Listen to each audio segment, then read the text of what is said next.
Iran और Israel के बीच भीषण जंग जारी है। 20 दिनों की जंग में दोनों तरफ से भारी नुकसान की खबर है। अमेरिका और इजराइल लगातार ईरान पर हमले कर रहे हैं। ईरान भी खाड़ी देशों में अमेरिकी सैन्य ठिकानों के साथ इजराइल पर पलटवार कर रहा है। लेकिन रणनीतिक जंग की बात करें तो अमेरिका और इजराइल लगातार ईरान की टॉप लीडरशिप को निशाना बना रहा है। इजराइल के हमले में अब तक ईरान के सुप्रीम लीडर खामेनेई समेत 6 टॉप लीडर्स की मौत हो चुकी है, जिससे रणनीतिक तौर पर ईरान की सुरक्षा व्यवस्था के लिए बड़ा झटका माना जा रहा है। रिपोर्ट आपको दिखाते हैं।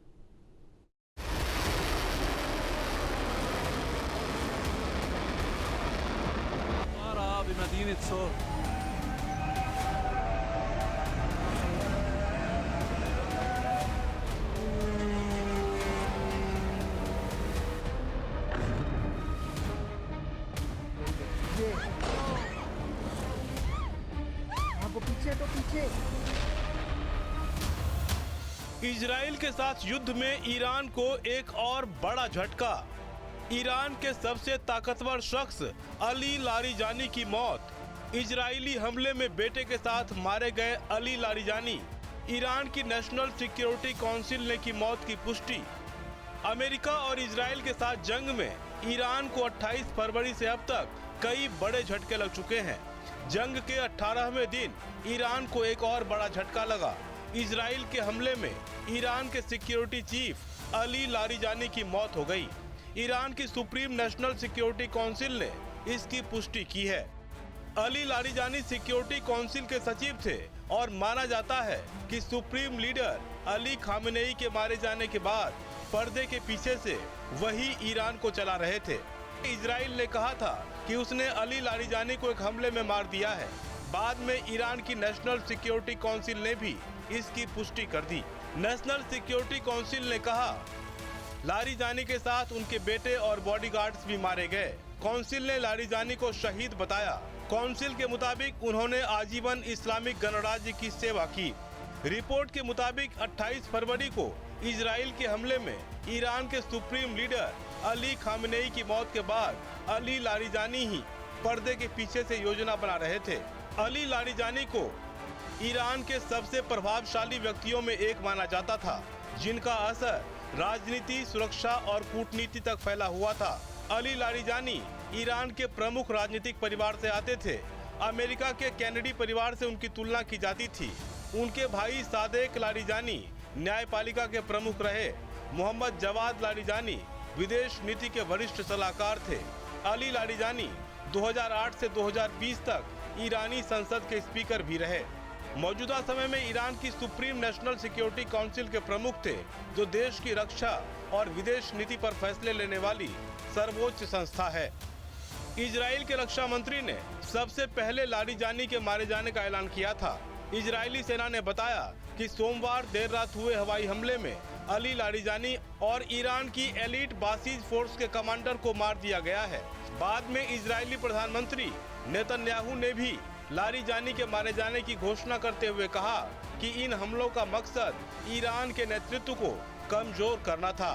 सुप्रीम लीडर से सिक्योरिटी चीफ तक, अली खामेनेई से लेकर लारिजानी तक, अब तक ईरान के 6 बड़े चेहरे की मौत। इजराइल के निशाने पर अगला कौन?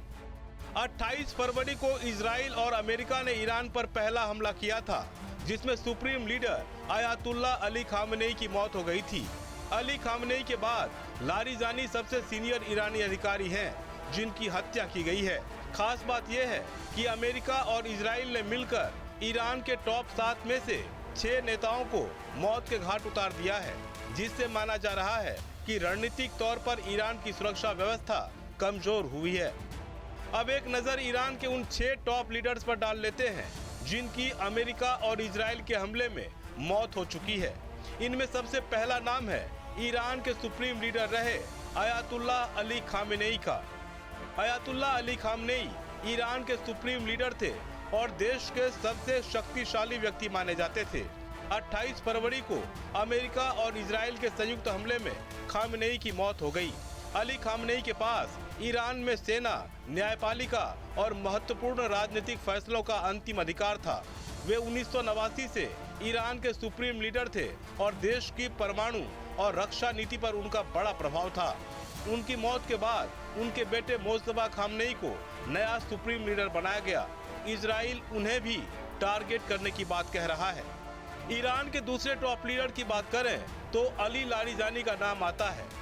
अली लारिजानी ईरान की सुप्रीम नेशनल सिक्योरिटी काउंसिल के सचिव थे, यानी ईरान के सिक्योरिटी चीफ थे। वे राष्ट्रीय सुरक्षा और रणनीतिक फैसलों में महत्वपूर्ण भूमिका निभाते थे। इससे पहले वे ईरान की संसद के स्पीकर भी रह चुके थे। वे अमेरिका और यूरोपीय देशों के साथ होने वाले परमाणु वार्ताओं और विदेश नीति में भी प्रभावशाली भूमिका निभाते थे। उनकी मौत से ईरान की सुरक्षा नेतृत्व व्यवस्था को बड़ा झटका लगा है। जानकारों के मुताबिक रणनीतिक लिहाज से अली लारिजानी की मौत को ईरान के लिए अली खामेनेई की मौत से भी बड़ा झटका माना जा रहा है। जंग में मारे गए ईरान के तीसरे टॉप लीडर थे Ali Shamkhani. Ali Shamkhani national defence council के प्रमुख थे और वे सुप्रीम लीडर के सीनियर सुरक्षा सलाहकार भी रहे थे। इससे पहले वे ईरान के रक्षा मंत्री भी रह चुके थे। उन्होंने ईरान की क्षेत्रीय सुरक्षा रणनीति और सैन्य योजनाओं में महत्वपूर्ण भूमिका निभाई थी। वे कूटनीतिक और सैन्य दोनों मामलों में प्रभावशाली माने जाते थे। हमलों के दौरान उनकी भी मौत हो गई। इजराइल के हमले में मारे गए चौथे टॉप लीडर थे Mohammad Pakpour. Mohammad Pakpour Iran की इस्लामिक रिवोल्यूशनरी गार्ड कॉर्प्स यानी IRGC के कमांडर इन चीफ थे। IRGC ईरान की सबसे शक्तिशाली सैन्य संस्थाओं में एक है। पाकपोर सैन्य अभियानों और आंतरिक सुरक्षा की देखरेख करते थे। उन्होंने कई साल तक ईरान की रक्षा व्यवस्था में महत्वपूर्ण भूमिका निभाई। 28 फरवरी को अमेरिका इजराइल की ओर से हमलों की पहली लहर के दौरान उनकी भी मौत हो गई थी। जंग में मारे गए ईरान के 5वें टॉप लीडर में अमीर नासिरजादेह का नाम आता है। अमीर नासिरजादेह ईरान के रक्षा मंत्री थे। वे देश की सैन्य योजना, हथियार विकास और रक्षा नीतियों की जिम्मेदारी संभालते थे। इससे पहले वे वायुसेना में सीनियर अधिकारी रह चुके थे। उन्होंने ईरान के ड्रोन और हवाई कार्यक्रमों को भी आगे बढ़ाने में प्रमुख भूमिका निभाई थी। इनकी मौत इजराइल के हमले में हुई। युद्ध में मारे गए छठे टॉप लीडर में अब्दुल रहीम मौसवी का नाम आता है। अब्दुल रहीम मौसवी ईरान की सशस्त्र सेनाओं के चीफ ऑफ स्टाफ थे। इस पद पर रहते हुए वे ईरान की सेना और अन्य सैन्य बलों में कोऑर्डिनेशन के लिए जिम्मेदार थे। वे देश के सबसे वरिष्ठ सैन्य अधिकारियों में एक थे। उन्होंने रक्षा रणनीति और सैन्य अभियानों का नेतृत्व किया। इजराइल के हमले में इनकी भी मौत हो चुकी है।